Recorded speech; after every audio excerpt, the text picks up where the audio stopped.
Diffusion, the international science radio show. We have a bouncer on the doors of perception. The good, the bad, the ugly. It gets pretty exciting. The myths, the truths. Toxicology. Astroseismology. Magnetism. The dark side. Genetically engineered potatoes. Planetoid. I love that word. Hello and welcome to Diffusion. Sit back and relax while we review weird and wonderful science digitised into your ears. I'm Ian Woolf. On this edition, Alix Rübsaam explains the social implications of algorithmic bias. And from the booths we check out Soul Machine's digital brain. But first up, here's the news of 2019 in review.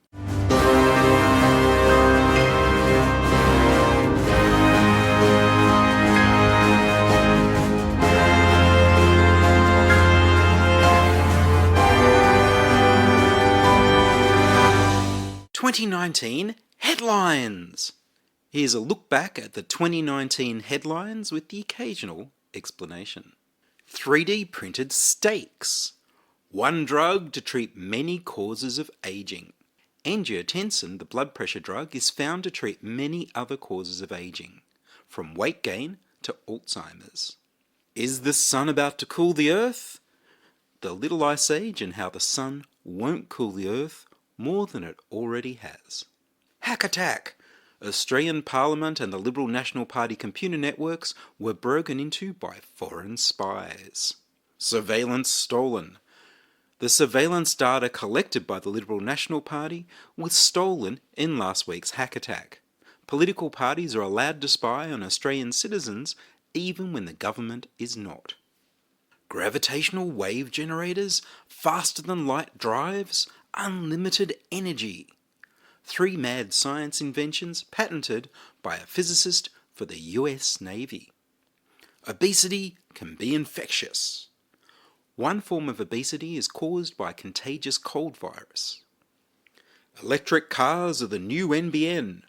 The Liberal National Party of Australia lied about electric car technology for the federal election, just like they did with the National Broadband Network. A hand with feeling. A prosthetic hand with a sense of touch.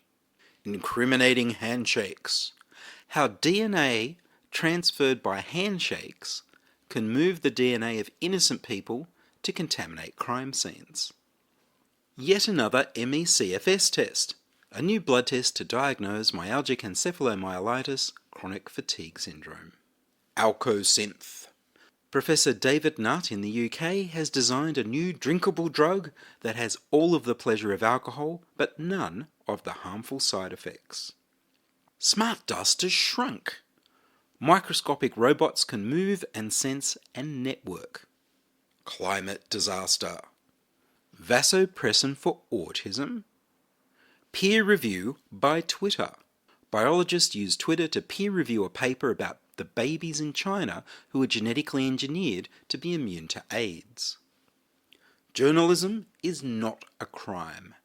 How award-winning journalist Julian Assange is being held without charge in a British maximum security prison while being tortured to death, illegally denied access to his lawyers to prepare his case while awaiting extradition to the US on charges of embarrassing the American government. CSIRO's dirty little secret. How Australia's peak scientific body is pushing dirty hydrogen from coal as if it's clean hydrogen from solar, wind and water. Radiation whoopsie. People were badly injured in the Lucas Heights nuclear research facility due to a leak of highly radioactive material. War on science.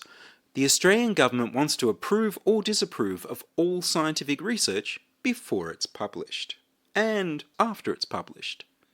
Nuclear waste dump. The Australian government wants to build a nuclear waste dump on native title land, in a highly illegal way. Huge radioactive explosions in Russia. Radioactive patients. The survivors of the huge radioactive explosions in Russia were taken to a hospital where they contaminate the staff and the hospital because nobody was told what was going on. Singing fish. Invisible in water. A new technology makes structures that don't reflect water waves, and so can't be detected easily. Small nuclear. Small modular nuclear power and its many problems. 5G hurricanes. 5G cellular towers interfere with weather satellites' imaging of water vapour, and therefore predictions of extreme weather, or in fact, any weather. Nanotechnology fights obesity. Baby teeth worth more. Stem cells from baby teeth are now used to grow new teeth. Nobels for lithium batteries and exoplanets. Quantum batteries? Financial abuse for everybody. The Indue cashless debit card is now being used to privatise Australia's social security, with a private company making up rules about what poor people can and can't buy and who from. Colder to a hotter. A clever system cheats at thermodynamics to cool an object by using its own heat to power a heat pump. Invisibility genius. The Invisible Man of Canada has invented a system of invisibility using the same kind of lenticular lenses that have been used in 3D trading cards and Halloween posters. And that was the news I reported in 2019. Stay tuned for the new news of 2020.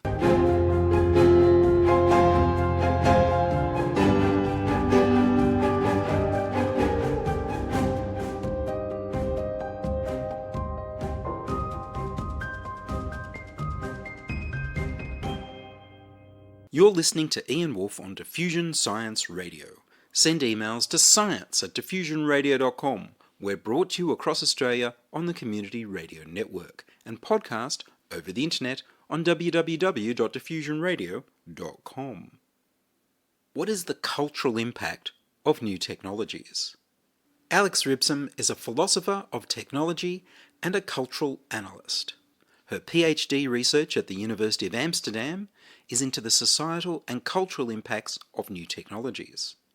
But at the moment, she's taking a break from that to do research at the Singularity University in California into algorithmic bias and its impact on society. I began by asking Alix, what is algorithmic bias? Algorithmic bias is something that occurs when we're using data. When we use data in digital environments, we use it to represent something about the real world.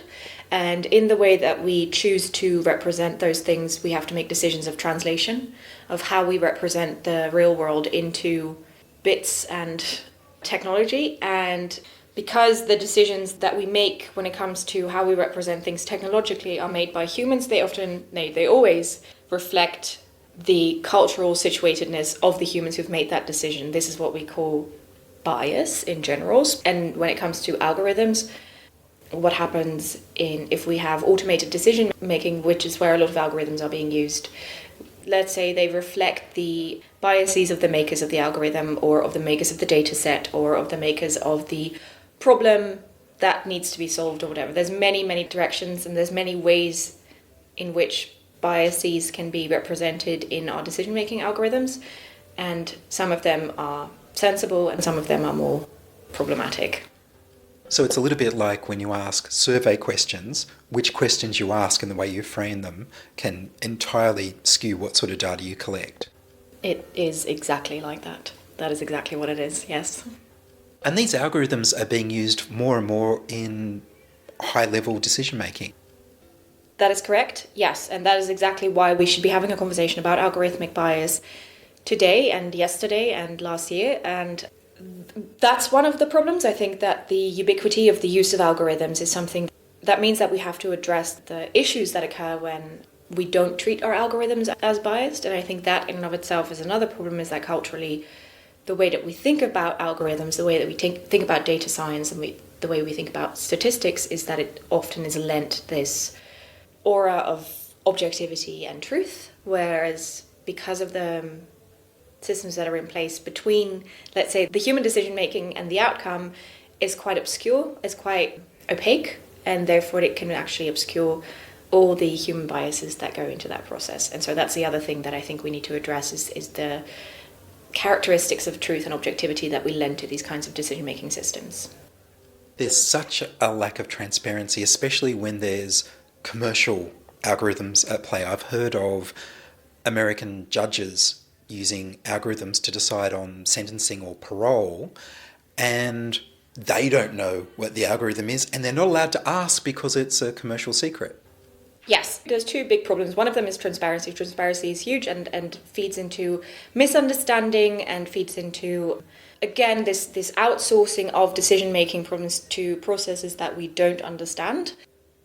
Transparency is a big thing and not one that is currently has an easy way of being solved, especially because of a lot of algorithms being in commercial use, where there's trade secrets.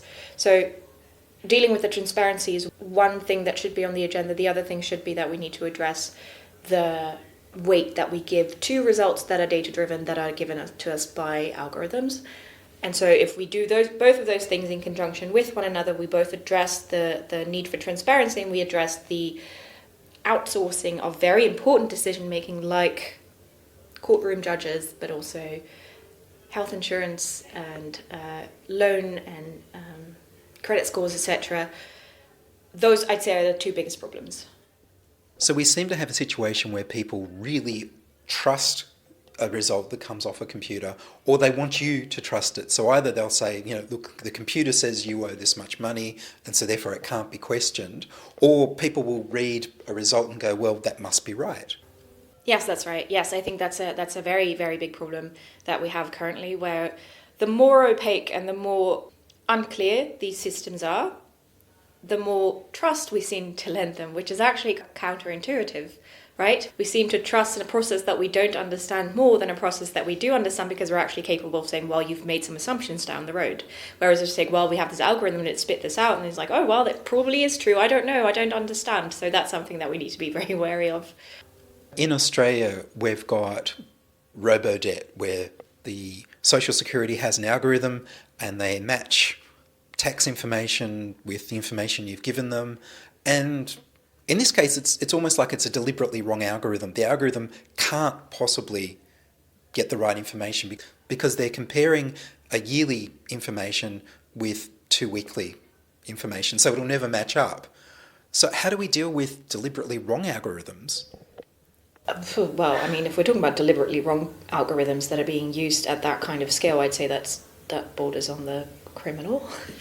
I think this is something that legislation and jurisdiction can catch up to, is that there is a way in which the use of algorithms actually facilitates what's called masking, so that you actually, with nefarious intent or with malignant intent, write an algorithm that adheres to whatever prejudices you have, and you do that in a way that it isn't obvious afterwards. So that's when you're actually a baddie, like you're actually doing a villain thing, which is obviously criminal, right? That's because that's racist, ageist, sexist, ableist, whatever you want to call it, which is, I believe, in Australia too, a crime.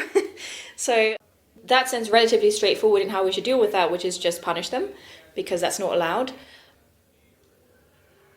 Yeah, when it comes to the unintentional consequences of some of the technologies that we use, the legislation is obviously less direct, right? And we need some checks and boundaries on how we deal with that, but also how we hold people accountable. Transparency is one of them that I think is very important. And a lot of the time, these algorithms, well, they can just be very simple if they were explained, but they're treated like they're too complex. Yeah. Yes. Yes, that is true. I think it's also a sign of the times, right? Like, if we're being honest, most of what we call algorithms is just automated statistics, right? So we can use all the critiques and the tools we've used in the 90s and thereafter and before that we use to critique the, let's say, the more problematic parts of statistics, and just apply those to, it's just that it goes much faster and it's used on a much bigger scale. And so all the problems we had then with statistics still persist today, and very much should be exposed to the same kinds of critique. So do you think we need to educate the public on a more fundamental level about statistics and algorithms? Yes. Yes. I think we need to educate the public about the technologies that are occurring around them and that dictate parts of their lives and either empower or disenfranchise them to do certain things with their lives or to not do certain things with their lives. More importantly, we need to empower legislation and jurisdiction to be able to act on when these things go awry. It's not a sexy answer to say, like, we need regulation, but we need regulation. And for the people who are creating the technology, how do they go about uncovering the biases and trying to eliminate them? So one of the things we do is we run a workshop on algorithmic bias where we have participants and students come in and they program an algorithm themselves, and then it shows them, and then we spend time with them to show here's some of the biases and where they may have occurred, and we let them self-discover where that's occurred. I think if you're talking to, the statisticians and technicians that I work with are obviously hyper aware on this because we're working on this, but I believe interdisciplinary education that shows both sides of what goes on in this industry is very important, but also to maybe let go of the naive idea of the existence of a bias-free anything, right? We'd love to think of ourselves as being gender blind and age blind and whatever, but we're not, and believing that we are can actually lead to a lot of adverse effects. And so if anything, we need to educate ourselves also on just being okay, recognizing these are the biases that I'm optimizing for, and this is what I don't want to be optimizing for, and being very conscious about that. That requires a bit of self-reflection, and that requires a bit of interdisciplinary education. I've read recently about some image recognition systems that seem to be doing pretty well, but when people of colour were there, they were getting all sorts of racial slurs, which the creators didn't expect. So that seems a big thing to miss. Right, that's an example of what you would call unrepresentative data. So there's many ways, but let's say there's two ways in which bias can go into your algorithm or in your algorithmic systems at the level of the data. So you can have biased data, which is what we had, or what occurred when Amazon had a hiring algorithm that they deployed, and because of their previous hiring tendencies, which was mainly they only hired men, they hired way more men than they did. And so the training data was biased towards men, and therefore the algorithm that resulted from that was biased towards men. The other option, if you will, is unrepresentative data, which is what happened with a lot of facial recognition software actually, is they trained these facial recognition software algorithms on white faces way more than they did on non-white faces, and so therefore the algorithm really only recognized white faces and was trained on other things, like the things that the people in this question were called, and recognized them as such because of unrepresentative data. So it's not necessarily a bias of the programmers that made its way into the algorithm, but it's the bias of the programmers that made its way into the data set because they failed to consider the diversity in faces and therefore failed to consider to introduce enough variation into their data set.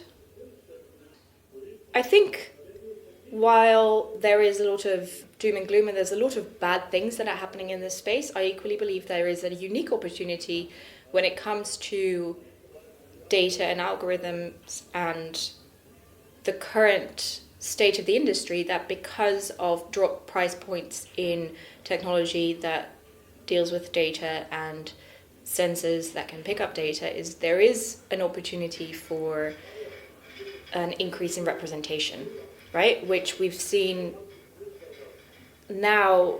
We're seeing all the adverse effects of the lack of representation, but because there is ever more data and there is ever more ways to capture data, we are actually at a time where we might be able to introduce more representation because of that, which will eventually lead to a better representation in technology. So there is some silver lining to all of this, in that we have an opportunity. If we do it, right, we do have to do that. We do have to make an effort to be inclusive and to promote equity in the representation of people in data, but there is that possibility.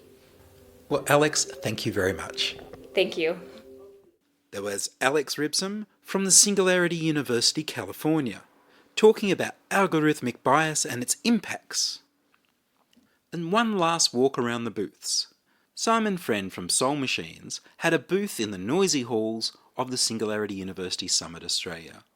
Amongst the crowd, he stood in front of a big screen showing an animated woman's face. Her eyes followed me. If I spoke into the microphone, she answered with text on the screen, which is not what I hoped for a radio show. I began by asking Simon, what is Soul Machines? Soul Machines is a AI research company that specialises in autonomous animation driven by the world's only digital brain. The world's only digital brain, that's a big claim. Yeah, well, that's as far as we know, and we've done a lot of research, and the head of our research, one of our founders, Dr. Mark Sagar, has been working on this for 10 years, and, knows the industry very well. So as far as we know, we're the only ones that are doing this to this level. And where are you based? We're based in Auckland is the main office, so we've got about 90 people there, but then we have offices spread throughout the US and Australia and Europe. Is that where the digital brain is? Digital brain lives in the cloud, wherever it needs to be. But yeah, no, but seriously though, the digital brain runs on, at the moment, AWS's neural network. And so you've got an animation here. Can you run the listeners through how does this work? You've got an animation of a woman who appears to be looking right at me, and I'm sure if I went up to the microphone, she'd respond. Yeah, that's right. So we provide essentially an interactive video feed that takes in audio and video from the user and then pushes back audio and video from the machine. And the idea is, as you're talking and she's listening, she's taking in your video feed, being analysed by the digital brain to extract your emotional data and using that to work out how she wants to animate. So the simplest way is, if you smile at her, she'll smile back, but she's not mirroring you, she understands that that's a normal human interaction. And our clients can then plug any sort of conversation engine in and have her say whatever they want her to say. And so what are some of the uses you're putting this to? Huge variety of uses. So a lot of the banks are interested for the sort of customer engagement. So ANZ New Zealand have Jamie as their main help on their website, so you can talk to Jamie about hundreds of topics. We've got retailers that have them in kiosks in physical stores. We have a digital twin of a massive celebrity in the US that'll come out soon. We've got digital influencers. Yumi works for SK2 and promoting skincare, so lots of things. In a way, it's a chatbot with a really good interface. Yes, but yeah, I hesitate because, well, I mean, that's the idea. I mean, chatbots are not very engaging. It's sort of a digression. People have done all this amazing UX work and then we put AI there and then you've got to interact with a keyboard. So we're putting a human operating system in front of AI to make it engaging. And it's things like being able to see your reflection in her eyes makes it a really human engaging experience. So if people wanted to see some of Soul Machines, where would they go? So we have one of our own digital humans, Sam, and another one called Roman on our website, soulmachines.com, and you can register to use them. If you want to see a client application, there's a lot currently about to launch, but the best one that is launched is to Google ANZ New Zealand Jamie, and you can chat to Jamie anytime. Fantastic. Well, Simon, thank you very much. My pleasure. That was Simon Friend from Soul Machines and their digital brain. That was Simon Friend from Soul Machines and their digital brain at the Singularity Summit Australia 2019. Next week, listen to the specially edited 2019 Ig Nobel Prize ceremony for the awards that first make you laugh and then make you think. In January, I'll have interviews from the Australian Consumer Electronic and Business Information CeBIT show. A little later, we'll drop in on the Fresh Science Bright Spark presentations and talk with the winners of the Scopus Innovation Awards. That's all from us this week on Diffusion. Are you a scientist, artist, biohacker or maker who'd like to be interviewed about your work? Would your company like to sponsor Diffusion? Send your contributions, opinions, helpful suggestions, and donations to science@diffusionradio.com. That's science@diffusionradio.com. Please like the Diffusion Science Radio page on Facebook and rate the show on iTunes. Tell your friends. Follow me on Twitter @Ian Woolf. The news music was Rhinos Theme by Kevin MacLeod of Incompetech.com. I produce Diffusion, which is broadcast around Australia to 28 stations on the Community Radio Network, including 2RBM in the Blue Mountains of New South Wales, 8CCC in Alice Springs and Tennant Creek, 2NVR in Nambucca Valley, 3MBR in the Mallee Border districts of Victoria and South Australia, City Park Radio 7LTN in Launceston, Tasmania, 2XXFM in Canberra, and my local station, 2RDJ in Burwood, New South Wales. Diffusion is syndicated globally on the National Science Foundation's Science 360 internet radio station, and also on astronomy.fm. Subscribe to the podcast on the Diffusion website, www.diffusionradio.com. That's www.diffusionradio.com, and check the website for links, photos and videos about this week's show. If you enjoyed the show, you can explore more than 950 previous episodes archived on diffusionradio.com, where the shows are labelled by keywords so you can focus in on the stories you want to hear. Join my patrons at patreon.com/diffusionradio. Make a donation through paypal.me/Ian Woolf. Subscribe to the Diffusion YouTube channel at youtube.com/c/diffusionradio. I'm Ian Woolf. Join us inside your audio device of choice for more science wondering next week on Diffusion Science Radio. Science is fun. It helps you to learn, to know, and to appreciate. When you study science, you may go on field trips. You discover the marvelous interrelationships between all living things. You learn to read the history of the Earth as it is written in rocks and fossils. You find out what makes things tick, everything from a molecule to a living organism. In the study of science is found the most useful and satisfying knowledge of man. Knowledge of his physical world, its past, its present, and its future. And in your moments of relaxation, now and in the years to come, you will find the study of science leading you into fascinating pursuits. Photography, collecting. Why study science? Study science because you will find in the study of science a richer, more rewarding life.